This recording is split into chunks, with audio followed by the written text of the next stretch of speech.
नमस्कार मित्रांनो, ऑडिओवाला फॅमिलीमध्ये आपलं सहर्ष स्वागत आहे. आज आपण बघणार आहोत की आन्सर माहिती नसताना मार्क कसा मिळवायचा, ते पण फक्त प्रश्न काळजीपूर्वक वाचून एका छोट्याशा कीवर्ड्सने. चला, खालील विधाने चूक की बरोबर ते सांगा. विधान क्रमांक 1, सोलर PV तंत्रज्ञानामध्ये सूर्यापासून उत्सर्जित ऊर्जेचे सरळ विद्युत ऊर्जेत रूपांतर होते. विधान क्रमांक 2, सोलर औष्णिक तंत्रज्ञानामध्ये सूर्यापासून उत्सर्जित ऊर्जेचे उष्णता ऊर्जेत रूपांतर होते.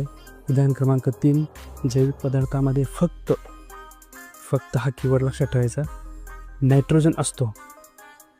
जेव्हा फक्त, केवळ, पूर्णतः असे कीवर्ड आल्यानंतर ते विधान चुकीचंच समजायचं आणि आन्सरापर्यंत पोचायचं. वरील दोन्ही विधाने जनरल स्टेटमेंट असल्यामुळे आपण ते बरोबर पकडायचं आणि तिसरं फक्त या कीवर्डमुळे चुकीचं पकडायचं, म्हणून त्याचं आन्सर येतं 2.